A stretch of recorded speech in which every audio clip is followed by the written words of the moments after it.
Welcome everyone to this Force Friday. We have a very unique Force Friday today.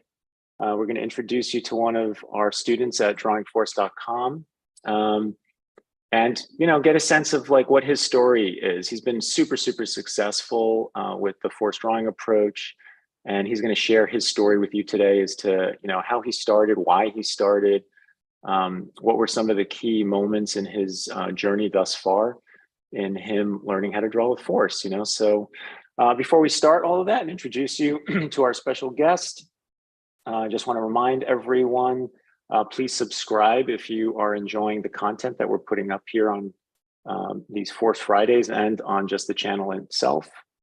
And then also hit the bell to get notified, right? This way you don't have to worry about missing any of these Fridays. And like I said, before the end of this year, we're going to be starting to pump out a lot more content onto the channel.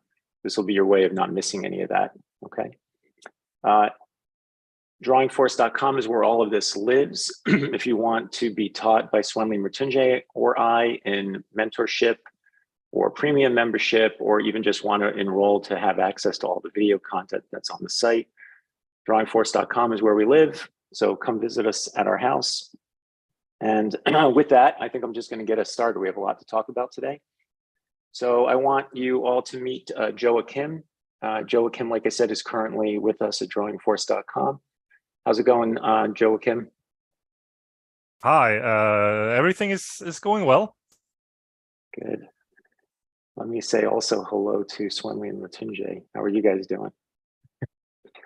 Nice. Good. Exciting stream. I think there's something very different that's what we've done before. So I'm excited for the conversation that will flow out of this, and hopefully it will inspire people out there, Yeah. So thank you for coming today, Joakim. I agree with what Swenley just said. I think there's probably a little bit of mystery. I can imagine if I was on the other side, there's probably a little bit of mystery about what is mentorship, what does that look like, what does it feel like? Am I interested? Is it going to help me or not? You and I, before even the session today, we were talking about even like cost. It's like, the fact of investing in your education.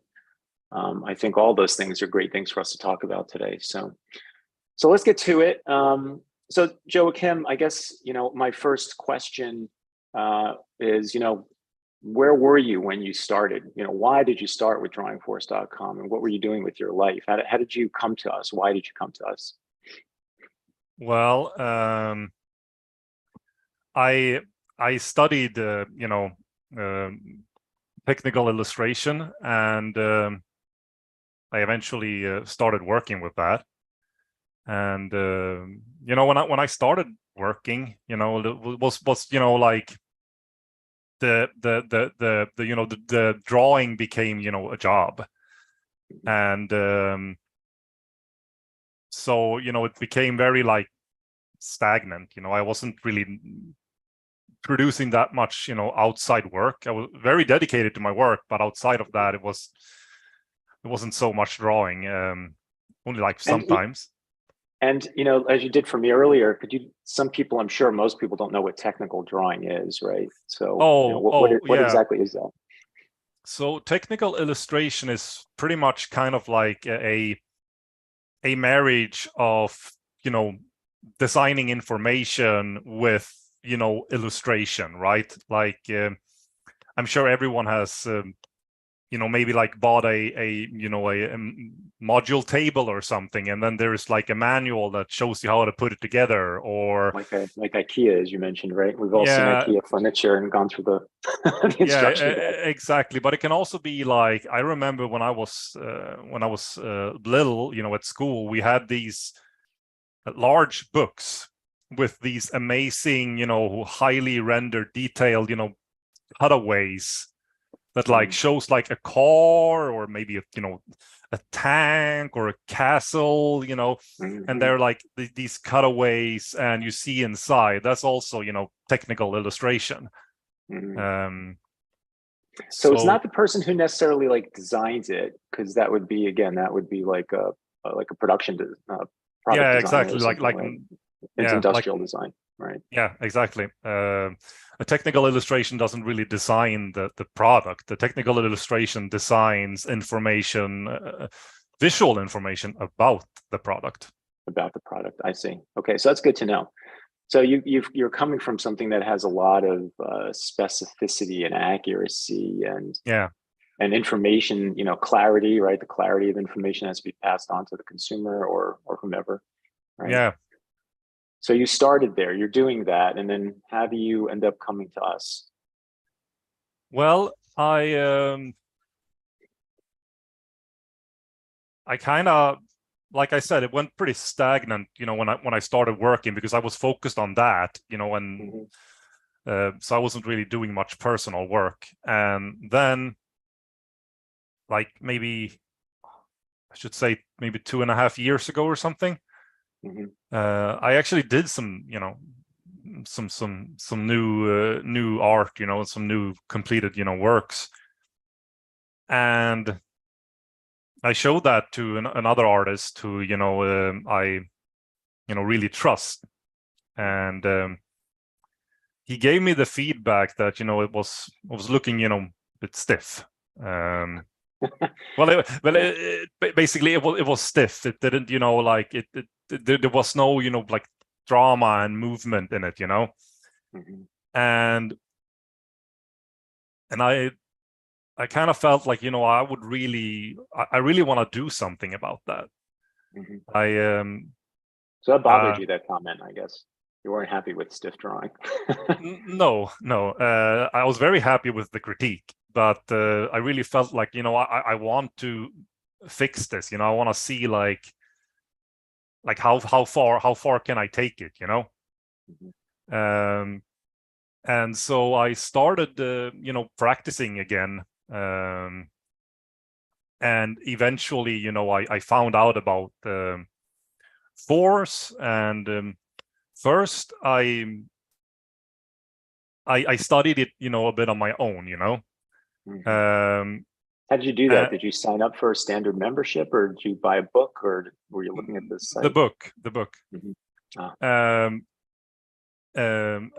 So I used that in the beginning, and while I was practicing, but eventually I felt like, I really want to join the curriculum. So I decided to enroll, and after that, I've been been practicing like mad.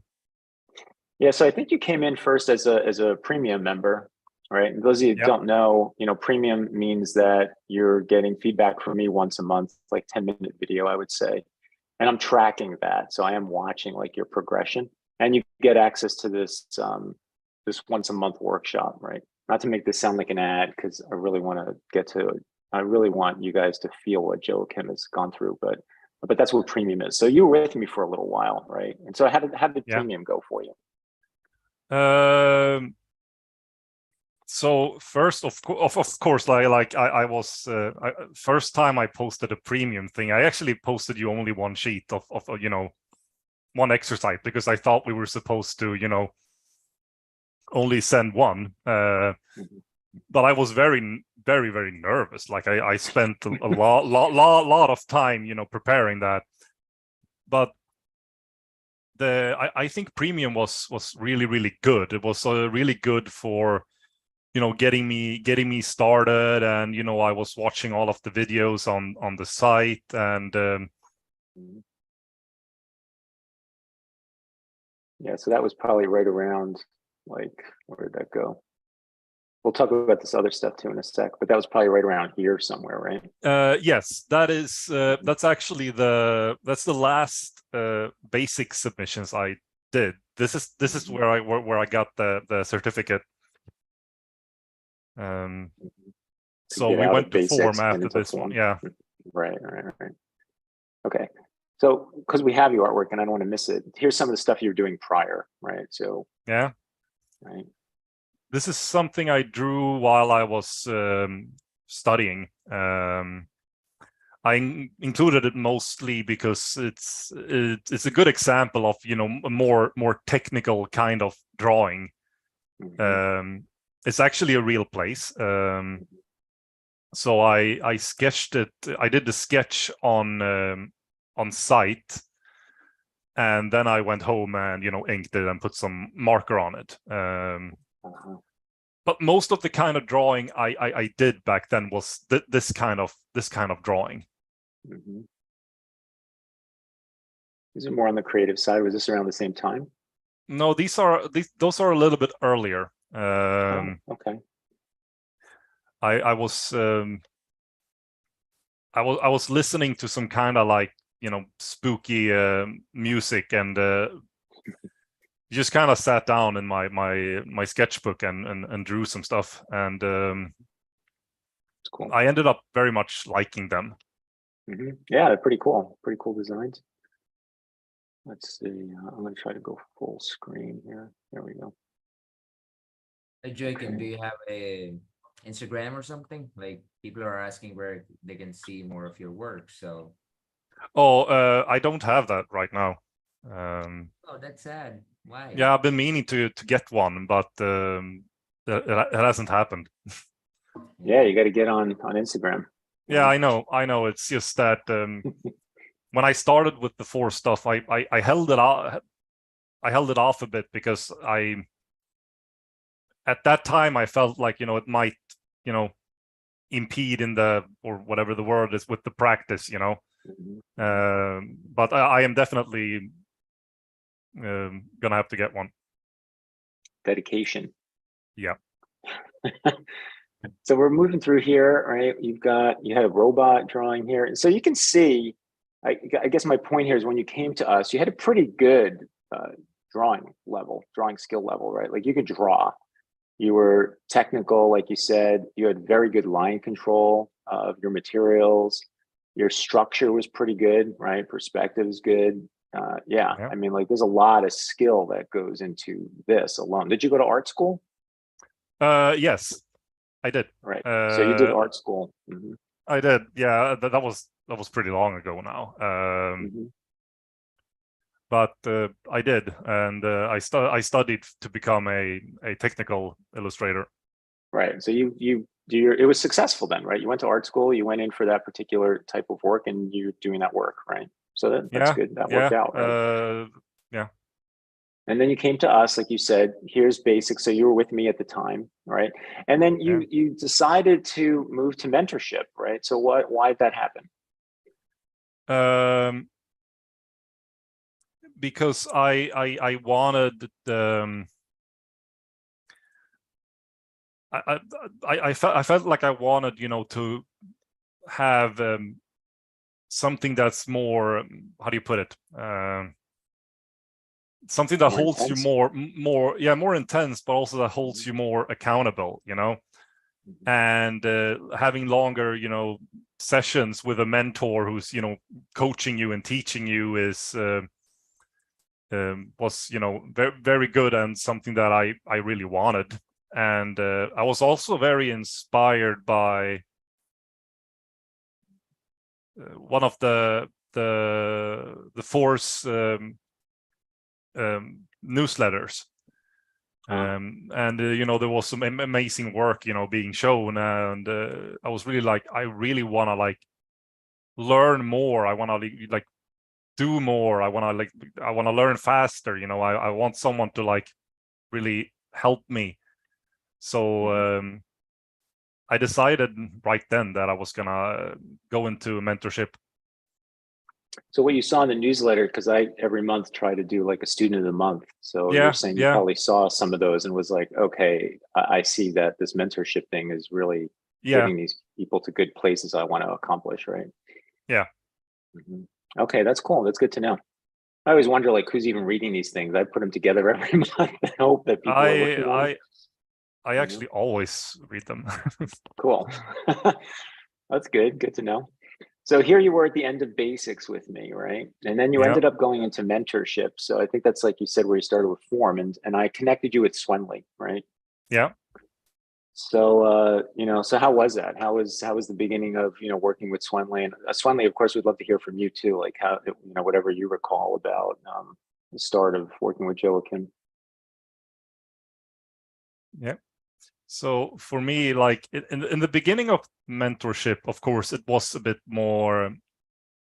It felt a bit, higher paced, and you really wanted to like get as much done as you could. But in the beginning of Force, we dealt with like structure and perspective and all of that. All of that went. There were a lot of new things I learned, but the most challenging part of form for me was definitely when we later on got to the sculpting. But in these, one of the most like game-changing things I learned was just how to do the turning edges, and how powerful it gets when you like adapt those turning edges to follow the forces. How you show like the forearm rotating, for example, with turning edges, and how you follow the templates. Like it made a huge difference, like in how you constructed things and how much more like drama you could get out of it. It kind of reminds me, I feel like I want to take a step back actually again, because if I think about your robot drawings, right? Let's see, that was here. So you went from the robot and you went to this while you were in premium.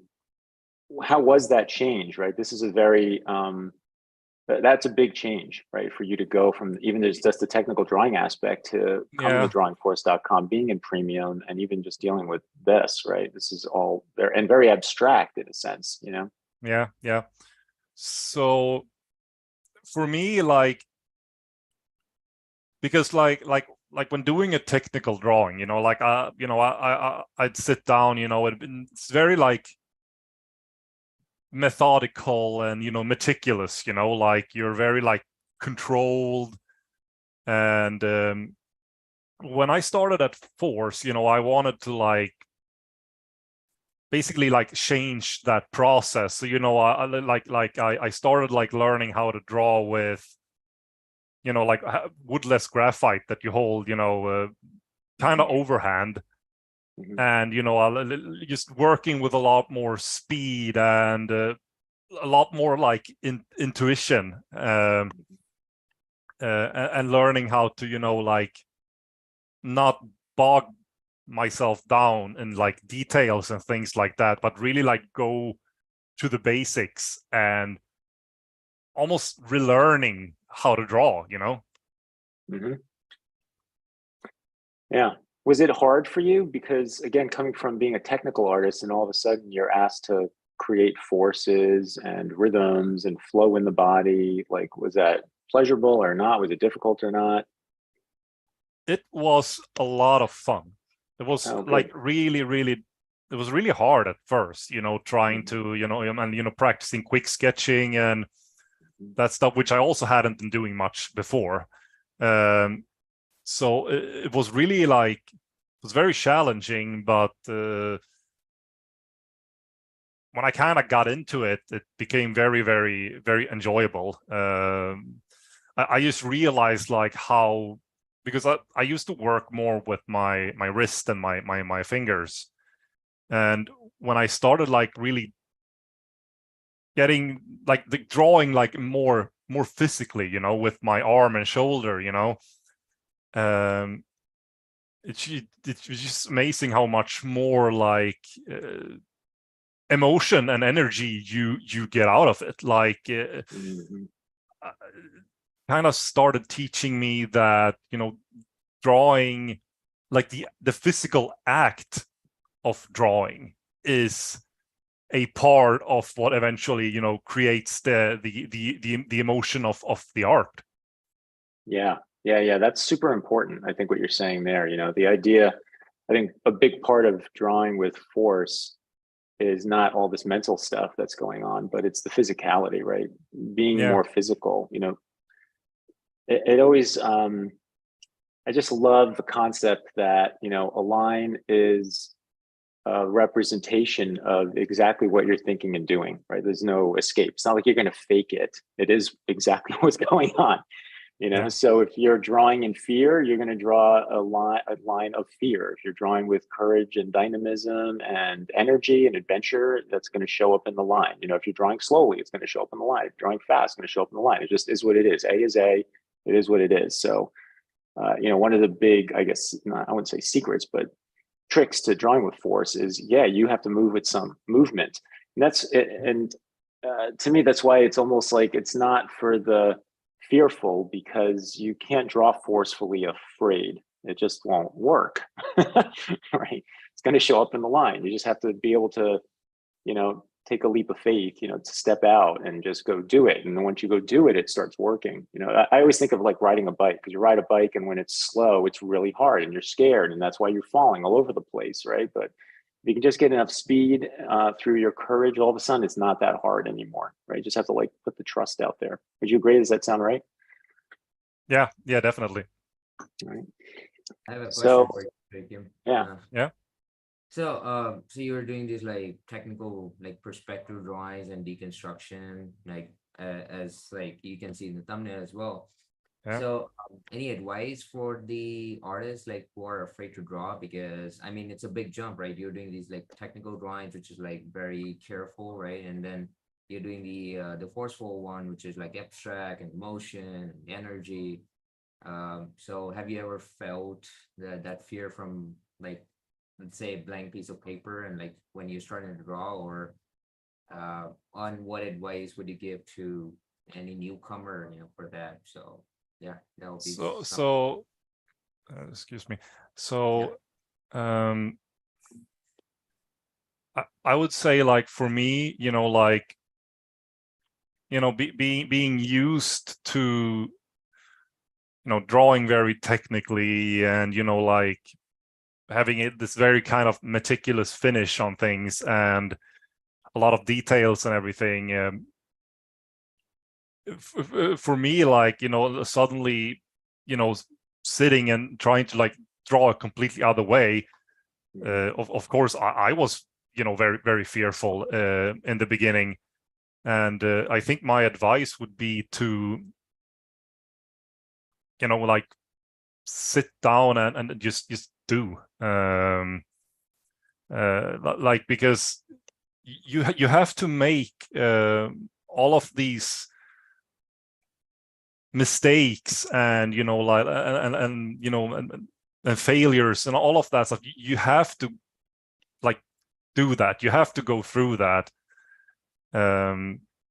before it starts, you know, to do, you know, to click. And if you never like sit down and do that, and instead you, well, don't do that, you know, like it'll be a bit harder to, you know, to get over it, right? You have to just do the work before you can, you know, get good at it and more confident in it. For me, I feel like confidence really comes with the experience. Like when you've been doing it a lot, you become confident. You become more confident in the statement that you're making. Yeah, sometimes you just have to do, like you said, right, to overcome the fear. You mentioned Yeah. something before we came on today too, which was, you know, putting on music that might excite you, right? Like that's really Yeah. gonna pump you up, you know. I almost always play music when I'm drawing, and sometimes it's just, you know, background, you know, not just noise.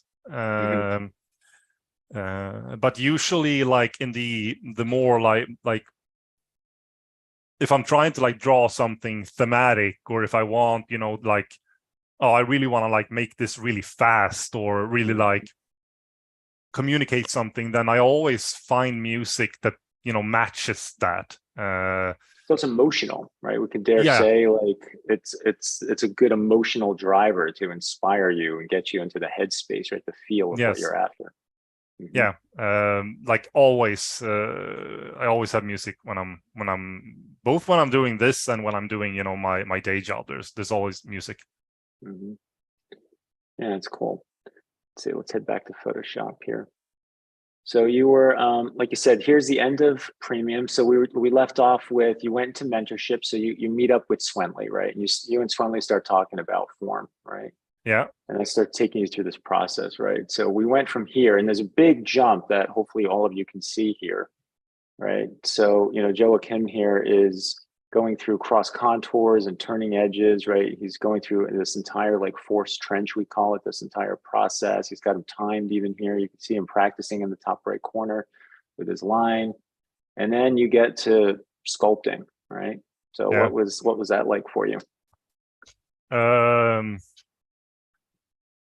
Very hard, like Mhm. very, very, very difficult. Like me and Swenley did quite a lot of sessions with the sculpting, before it even got to the point that it is on the screen right now.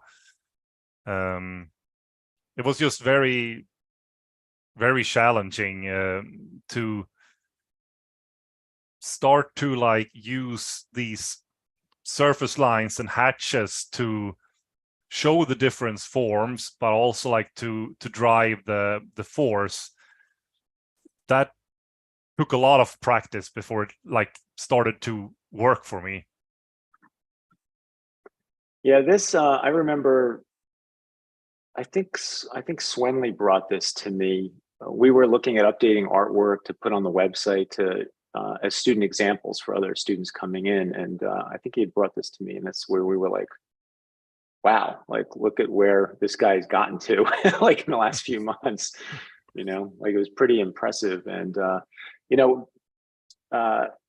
yeah, I think what was interesting, if I analyze this, is you kind of figure out this system here that really worked for you, which was to follow the fluidity of the path of force and Yeah. have it go over the form, and then go on the dead side of it basically, and just get like the more perpendicular structure, right? Yeah. So so you've got like sort of the Gibson-esque stuff here and the Frazetta stuff here, and it's like a combination of those two guys, and you're following that path, and it works really well, right? Like it worked super successfully, and you got these extremely dynamic drawings out of it. Yeah, me and Swenley were working, and me and Swenley were working like a lot on this, and like how you use the force to, with the lines that drive it, and then you have some Gibson, on the side to show the structure to kind of how do I put this? I guess when I started with the sculpting, like what I saw like was like in a 3D sense, this is Right. what's there, this is what's there on the figure, right? Mm-hmm. But the force sculpting is, it gets a bit more abstract than that, like Right. it's not about like digging into every single crevice that you see. You have to like balance it, to create something that communicates the force and the volumes, and like try to make them not really like compete with each other, and to keep that fluidity going. For me, that took a lot of practice, because in the beginning when we started the sculpting, like all I could see were these these dimples and things everywhere, and I felt like, oh, I have to show it this way. I have to show this these dimples, these details basically, and so it wasn't until these and the previous one that I really started to.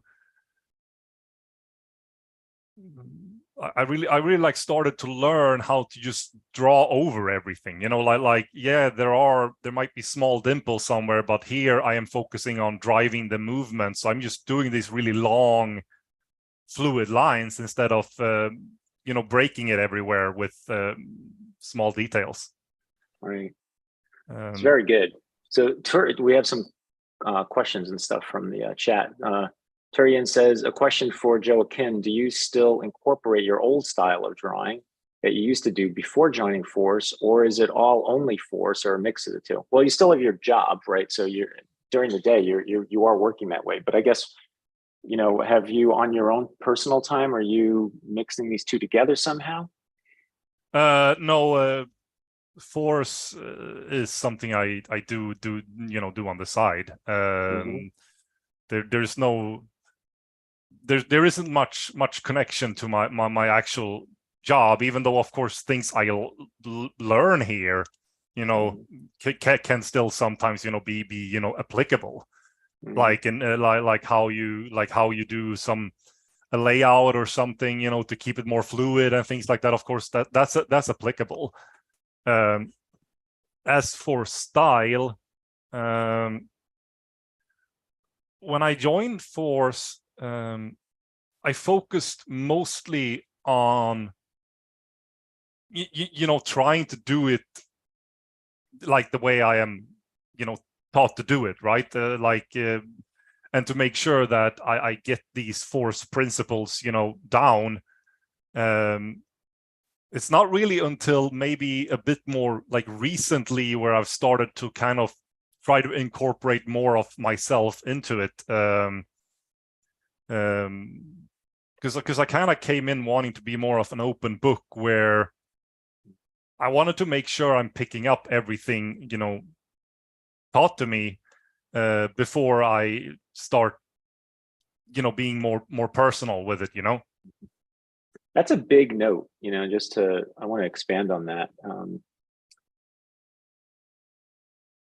I think in order to learn anything, you know, I think there's this thing you have to go through about trusting, right? Like trusting yourself, right? Trusting the instructor, trusting a program, right? Trusting the material to some degree. You know, like I remember when I was going to school, you could almost see which students would learn more quickly relative to others, and those that were really aggressive about asking the teacher questions and really trying to absorb the information. You know, you want to be a sponge, right? The quote unquote like art sponge, the student sponge, versus someone who's constantly trying to debate it or fight it. I mean, there were tons of different drawing teachers I took, and I didn't care if it was totally in opposition from what another teacher was teaching me. I was like, I'm here, I'm paying this guy to teach me, and I'm going to try to get everything I can out of this, and I'll figure it out later, you know, but while I'm here, I'm going to do my job as a student, right? And just try to not be judgmental about it at all, right? I'm just going to take it in and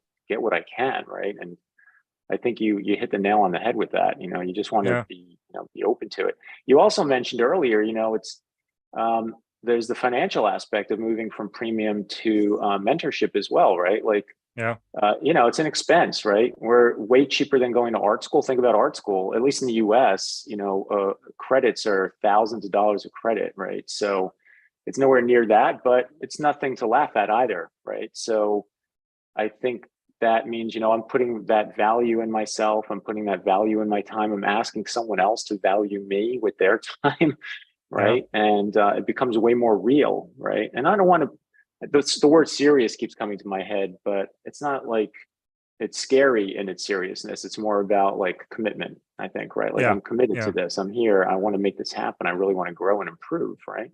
Yeah. Does that all sounds correct to you, right? Yeah, very correct. So let's see, we were walking through here. There was a couple of other things that were in the chat. So Don Craig said, nice Nike pencil, just do it. Yes. Matunje's on there. And then Dalric said the practice really paid off. That form drawing is awe-inspiring. That was the one I was showing prior. Dalric is another student who's come very, very far as well. So that's coming from someone sorry. I was just gonna say that I've seen his work. It's awesome. Yeah. And then Marla, I think you always use your technical drawing skills with observation of angles. Yeah, I was going to say, I agree with Marla. I think probably what helped come over is, you know, your sense of perspective and structure to some degree. It sounds like you learned some new stuff from us too, and from Swenley specifically. So that's great that there was even additional education there for you, you know. Let's see, anything else? I don't think so. Okay, so let's keep going, right? So we have this here. And then, you started going through a, this comparison, right? So this is a great sheet, right? Yeah. You went from your beginning sculpting towards the end of sculpting and now recent. So yeah, tell us what this sheet is for you. What are you showing us here? So in the beginning, when I started with the sculpting, I was like, I looked a lot at, at details, of course, but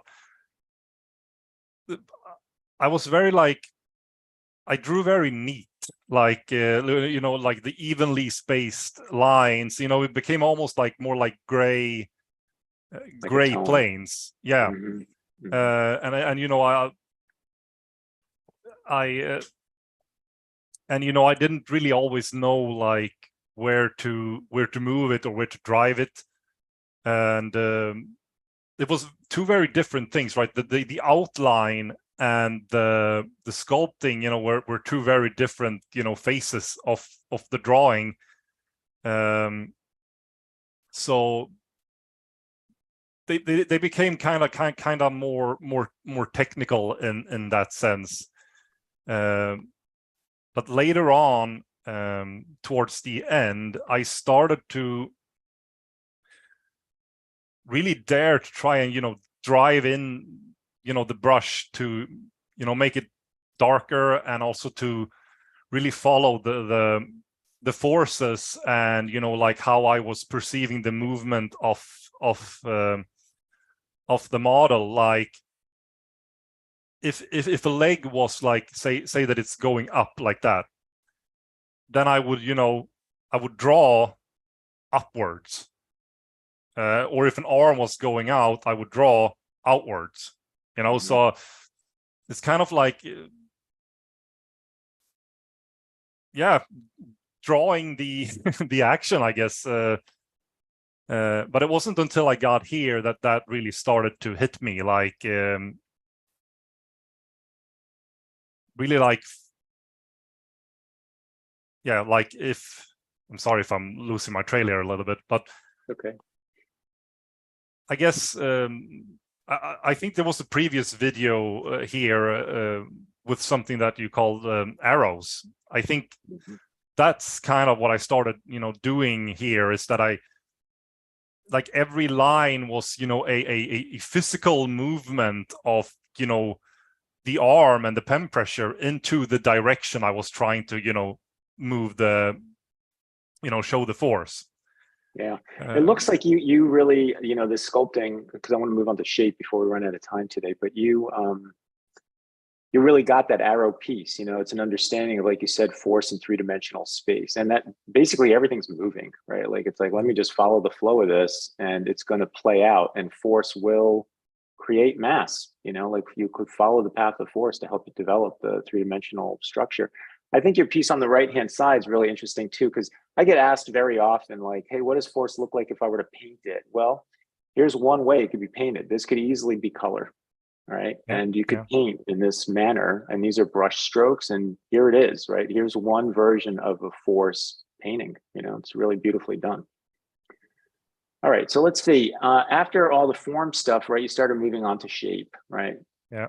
And these, I have to say, really knocked my socks off. I've obviously been doing the octopus exercise for some years now, and I was like, darn, these are some of the most forceful, like, playful octopi tentacles that I've ever received. And now they're part of what goes on the website as an example of what does good look like, for other students to see.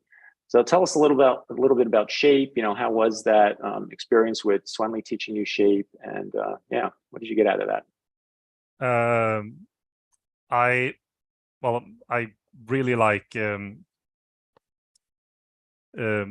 first thing I think that Swenley like taught me was, because we have the leading edge of the pose, but here I started learning more about the leading edge of a shape, and like how that how you can use that to drive the force. And I started playing with that, it was almost like I believe in basics. I did roller coasters, another exercise. So I was kind of doing these the same way I would have done a roller coaster. So I designed a path for it, first, drawing those just an energetic pattern of lines. Then I, started building that out, and the forces were the curves, and then you had the structural straights. And then the thing that I started, learning a lot from this, but also from the studies I did later was, like trying to variate the angles, like trying not to repeat angles. So this tentacle would, swing out in different ways, but I didn't want any of the curves to have kind of the same angle as the previous one. I wanted to try and see if I could variate them as much as possible. Yeah, that's great. And from doing that, I just realized like how powerful that was. Like, trying to keep those angles always like moving. Yeah, it's great. So we move that over to the octopus, of course, right? So then it becomes like an actual character, an object, a living object, right? Yeah. It's really cool. It was very, very challenging, very like super good practice, like because when I did this, I still wanted to do what I did in the exercise, but now I had 8 of those to manage together. And for me, that kind of became also a compositional exercise, like where do I put them to work together. Yeah, it's a lot of problem solving, right? To manage, in a sense, the composition of the tentacles. And I even like that you took everything always a step further, like I love that you put a shape even around the whole silhouette of him, right? And created a bigger abstract, and that in itself makes for a shape. Like, what is the design of this entire thing, right? Because it's kind of complicated. So I was able to see, and you doing this, you're working on many levels too. Like there's the simplicity, and then the complication nested in the simplicity, which is really, really good. So we got some. So here we had you do some Glenn Keane studies, right? Yeah. You grabbed the drawing I've very rarely seen, actually. And personally, I loved the way you submitted this. I loved your big to small again. Like in the top right corner here. Hopefully, you guys can see. Here, I'll try to zoom in on this. Again, the big idea, right? The overarching straight to curve. And I think that's a big part of learning. Is getting to a place as an artist to see abstractions. And you could see that Joakim did a great job of that. And then he broke down those big shapes into much smaller shapes and smaller shapes and smaller shapes, right? As you can see here and then down below, to get to this. And recognize that masters like Glenn Keane, he is doing this. This isn't like we just happen to accidentally analyze this. He's very aware of this. Believe me, this is no accident. It's more about, are you clever enough to understand really what the master is doing behind the scenes? Yeah, very good. How was this for you? What did you think of Glenn's work, and like, what did you get out of it? I thought it was absolutely amazing and really, really inspirational.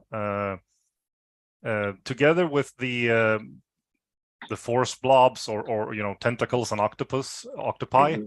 This was like a game changer for me, because when me and Swenley began in form in shape, he taught me the leading edge of a shape.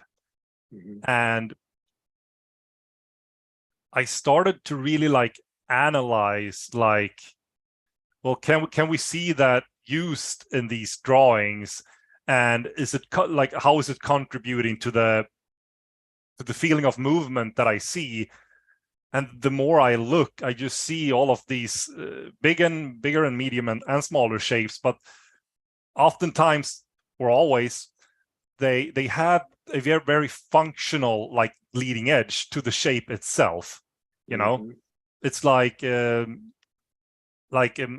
remember in one of the other studies, there was this character who was, smiling, and you could just see that in all of the shapes, the leading edges were like pointing upwards, and trying to like incorporate that really like help my work grow. Like I think about that like all the time, like where is this shape moving, Yeah, I think of it as I kind of call it direction, right? It's like everything has a direction. It's going somewhere. And if you can tap into that, man, that is a big epiphany to get that idea, which is what you're describing, Yeah. Yeah, it's really awesome.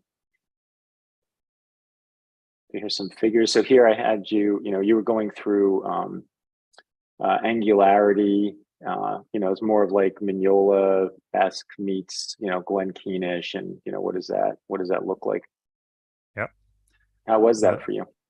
So this one was very important to me because here's where I like started trying to like, apply, what I learned in the studies, like if you look at, like all of the lines in the, around the chest area of the, on the drawing, like how I try to like draw that shape to really like move, upwards, and the sculpting inside, to kind of indicate some, folds in the clothing, but I also like try to angle those to also like, push upwards, right? Mm-hmm. And I also try to, avoid having any like, angles that were, like the same angle, I try to work on varying them more. Mm-hmm. And especially in the angular one, it became very, very important, at least for me, like trying to really pay attention to, keep rotating those angles in order for it to not become, symmetric or stiff, but to keep it moving. Yeah, so it's interesting because you can be angular and still keep things, like you said, moving, keeping that direction, right, that you were talking about. Yeah. Again, it's very good work. Yeah, here's more of that, right? I love these little characters you would throw in there too. Yeah. Very funny. Yeah, I mean, it's such a little side note, but I really do love it. I love that, you were with Matunje now. I mean, not Matunje, you were with Swenley most of the time at this point, but it shows your, it shows personality, to me. It's like of the artist, like really enjoying his homework and like going into that space. It's not just homework, we talked about this concept of ownership. I think it's a big deal when the student starts to take real ownership and joy in their own work. And I know it sounds weird, but I know this to be true because just my years of teaching, usually at the beginning, a lot of what students do is they feel like they're doing the work for the instructor, right? Because you're doing homework. It's like, I'm doing it for them, when you're not doing it for Swenley, Matunje, or I, but we've already all been through this. You're doing it for you, and the goal is, I think, as early on as possible, if even session one, like understand that this is for you. So you want to try to learn as much as you can, enjoy it as much as you can, get as much as you can out of it, and I think seeing a student's investment, even in something like these little guys in here, shows me like, oh, this guy's really having fun. He's invested in the homework, It's really cool.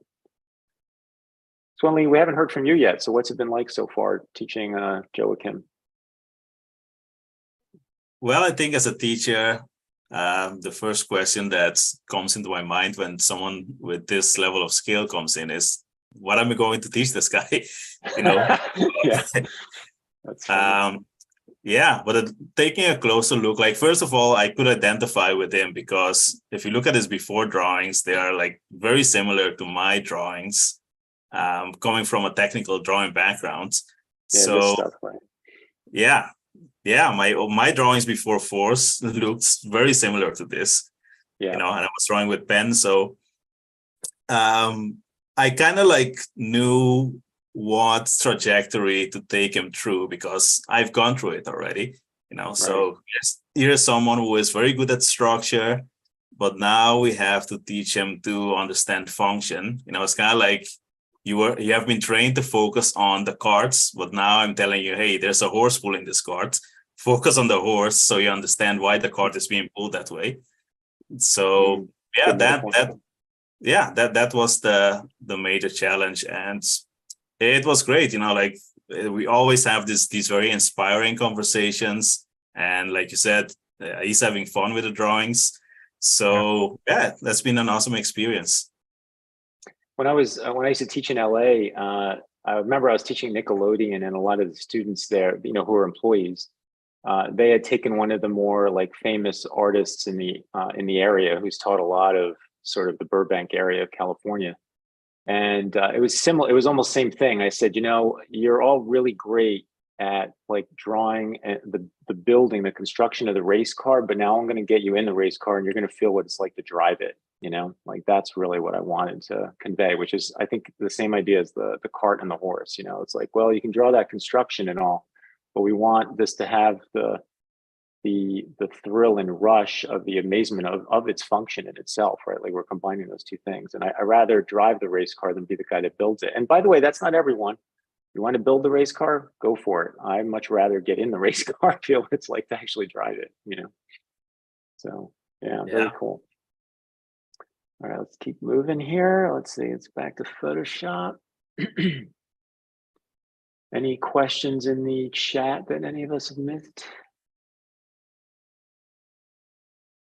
No, I don't think so, right? All right, so we're moving through here. We've gotten up to, we're into shape land. We're nearing the end of today's talk. All right, so here's some more shape.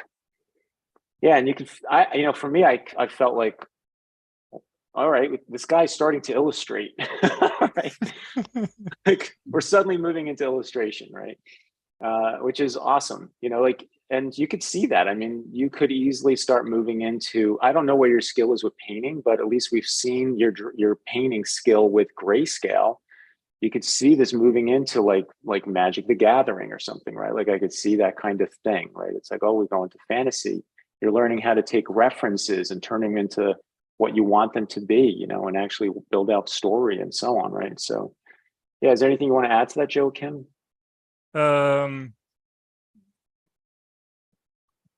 Well, this drawing in particular, I actually wanted to, take the opportunity to try and, to get some composition in there and, practice that, a little bit. So that was a lot of fun. Yeah, yeah, it looks like a lot of fun. Yeah, and I also wanted to practice, like drawing some cloth, and trying to kind of, the thing that is attached to her spear or halberd.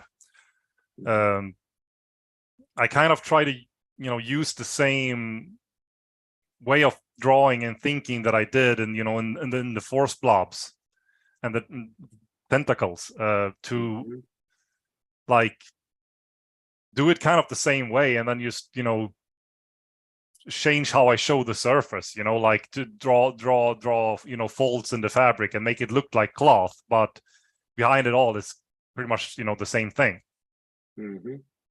Hey, we had a question from the chat. How long has this all been for you? So let's make it as long as possible. In that, when did you start with Premium? Right? How long ago was that?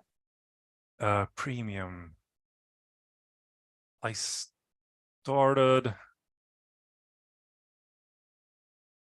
I think I think my first Premium submission to you, Mike, was in January last year.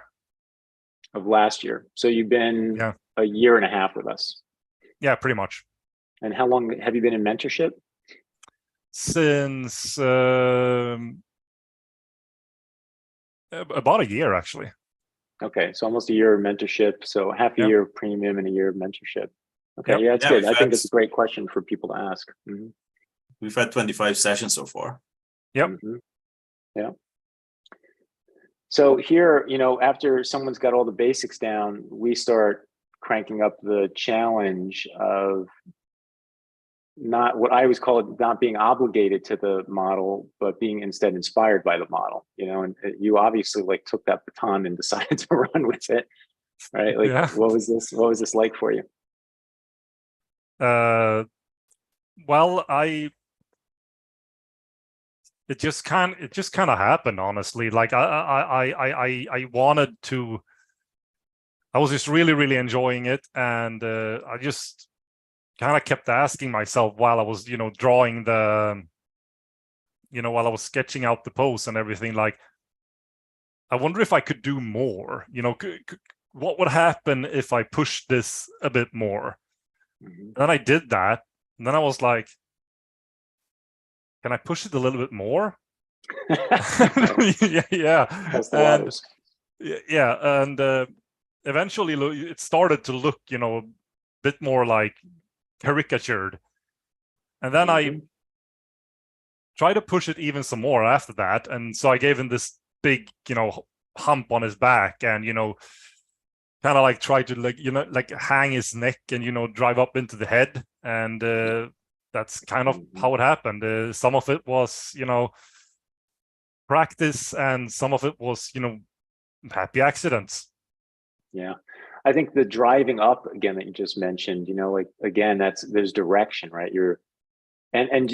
So the driving up into the head is a directional call, and the hump of the back is still in line with the pose, right? Like what we try to teach students is you want to push the pose, but if you push in the wrong way, it becomes a lie, right? And if you push it the right way, you're kind of making more of the truth, right? You're exaggerating the truth and making it more clear. And his back is humped, right? That's how he's bending, and you just took it further. And then the angle difference, I think, between the hump in the back and then the upward drive in the neck and head, right, is a crazy roller coaster in itself, right? You're pushing the highs and lows of those peaks, right? So suddenly it becomes even more dramatic, right? You're squeezing more drama out of it. Yeah, and I also tried to in the hair and the face, like I tried to draw the surface lines. This was just in my head, but I was drawing the surface lines of the hair, drawing them downwards, to kind of, because his furrowing is brow, so I kind of drew that downwards, to I don't know, for me it just felt like I was drawing his brow being furrowed. Brush wise, this is all the force gesture brush, right? At least that's what it looks like to me. Or is it a mixture? It's a mixture. Yeah, it looks like part of it is that. Let's see, what else do you have? I use the force gesture brush a lot, but I also use other brushes. Yeah, no, it's good. I mean, it looks great. And I think you have a lot of control over them. From your technical drawing skill, you have great hand control. You know how to refine things down to clarity, right? With that skill you have there, and yet you're this great combo of that with keeping things alive, the forcefulness of things. I think you noted, which is very important, designing those angles, and looking for variety abstractly, which is leading to all these amazing what's becoming more than just drawing, but is starting to become illustrations, really. Yeah, it's very cool. I think that was something you may have written me about. It's funny when you get this good, you get to this level, you start thinking about, like, I don't know what my style is, like I don't know where I want to take all of this, right? And the best advice I always give anyone on this is, you just got to keep working. You're going to find that there's just certain ways that you like to work more than other ways, and it'll kind of like just happen. It seems like you right now happen to love working in a space where you get these little slightly sharper angles, right? You got the octopus on the left and the one on the right and a little bit of the one on the bottom, right? And that angle change, that strong angle change with force still driving through it, you're very good at it, and I don't know if it's pleasurable for you, but it looks like it is. So, right. So that might be a space that, that you could work in, right? If you wanted to like illustrate in the space, Another thing. Oh, sorry. Yeah, no, go ahead. Well, one thing that because you were talking about being more illustrative, and for me, like I just kind of realized, you know, a bit into it that if I you know, if I was a bit more, you know, creative and, you know, try to, you know, do something with my assignments, then they were more fun for me to make, and I also felt like I was learning more while I was doing it. So like so putting in, you know, the work to do that really helped me, at least. Yeah, I think, you know, it's investment, right? And it's pleasurable, right? You're having more fun doing the work. You know, you're learning and you're enjoying doing it. And even better is that you actually really like what you made in the end. Yeah. You know, Yeah. right? So I think that's always just the cherry on top. I think it's more important to enjoy process than the cherry on top. But if you can get the Yeah. cherry on top, why not, right? It's like, wow, look what I did. I'm proud of this. It looks good, right? All right, we're near the end here. Let's just kind of go through these last couple of images. You had this, so lots of octopi, of course. You obviously had fun doing that. And then Yep. the one that's in the thumbnail, right? So here you started really pushing scale. You know, I'm sure like this, you know, assignment wise, you're starting to learn how to deal with space more now. Yeah. This one I posted on Instagram, in fact, a few days ago, maybe about a week ago at this point, got a lot of good traction too. I think people really enjoying the visuals here and the process that you went through. So what was this like for you? Any insight you have on this? Yeah. So first I tried to, you know, like first, like I looked at his hand and I just felt like just because it's closer to the camera, it felt logical, you know, to enlarge that. But as I was doing that, I started feeling like I was running into some problems, like the silhouette with his, you know, knee going into like the inside of his arm. It just wasn't working for me. So based on that, I started like tweaking the pose, you know, like how can I make this a clearer like silhouette? And then I arrived at number 3, and I thought, you know, like I think this looks, you know, pretty cool. And I took that to, you know, to render it up a bit, you know, add some more drawing to it. And then I was back and forth for a little bit. But then I just realized that, oh, okay, I'm not exactly sure. It might be because the hand is such a almost like a symmetric square. Right. That might be why I just felt like it wasn't working. But it wasn't working for me, and I just decided, you know what, I'm just gonna, instead of like pushing through that, I'm just gonna go back to iteration number 4 and see what I could do with that, because I thought it was very exciting to like, well, maybe we could like make his elbow and upper forearm really large instead of the hand. I see. Yeah. Yeah. It's also more functionally correct, right? Like he is driving down into his fist on that diagonal more than just kind of blobbing his hand out there like a rock, you know? So Yeah. you made the fist more active suddenly and it started to work, you know? So we're out of time. I want to say, you know, Joakim, I guess I'd love to close with, you know, do you have any words of advice, right, for somebody in the audience that might be thinking I should, you know, sign up for mentorship or not? I'm not sure, you know. Yeah, what do you, you know, what are your thoughts on that? And if they did, you know, any advice on this is what really worked for me during it, you know, any kind of like I guess student processes or things that, you know, do you work every day or not? You know, like what's your schedule look like? Anything that you could do to advise? I would say, you know, try to, of course, obviously, like practice, you know, often. Another thing I would advise is to always like warm up before you begin. I always warm up before I start the drawing anything, and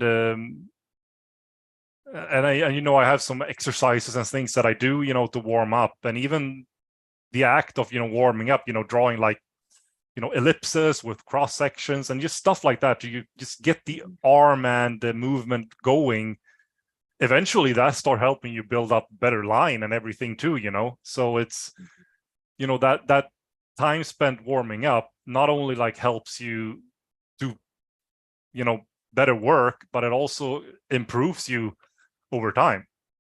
Yeah, so your warm-ups are more like getting your hand revved up, so you're doing circles and ellipses. You do roller coasters or like skating or any of that stuff?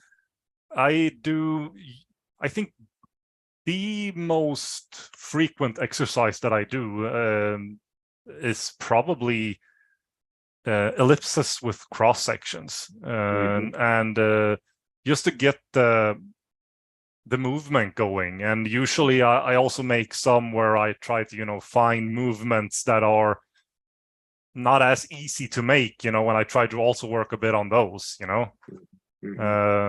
Yeah, the awkward ones with your arm, right? Yeah, exactly. Feel good. Yeah. Right. It's I mean, that one alone is, it's a very simple exercise, but it really helped me, especially when I was, working on the sculpting in form with, with Swenley, like, because it helped me be, more technically able to also make those strokes, So I would say like warming up is very good. So you work every day, you warm up before you draw. And then the mentorship, it seems like obviously you're happy with how things have been going. You've come really far. Oh, yes, very, very happy. Very happy. It's been amazing. All right. Yeah, well, thank you. Thank you for doing such great work and being so dedicated, and taking your time out today to share your process with us. Thanks, Swanley and Matunje, for obviously being here today and for your awesome work as always. And we will see you guys next week, right? Next week, I'm not sure what the topic is for next week, but I think we will be doing more of this. There are many, many students, obviously, whose stories I'd love to share with you guys that are going to have some similarities to what Joakim has presented today, and also then very different backstories, stories of where they want to, take their work and so on. So, all right, thank you, Joakim. Take care, everyone. We will see you next Friday. All right, bye-bye. All right, thank you. Yes. See you guys.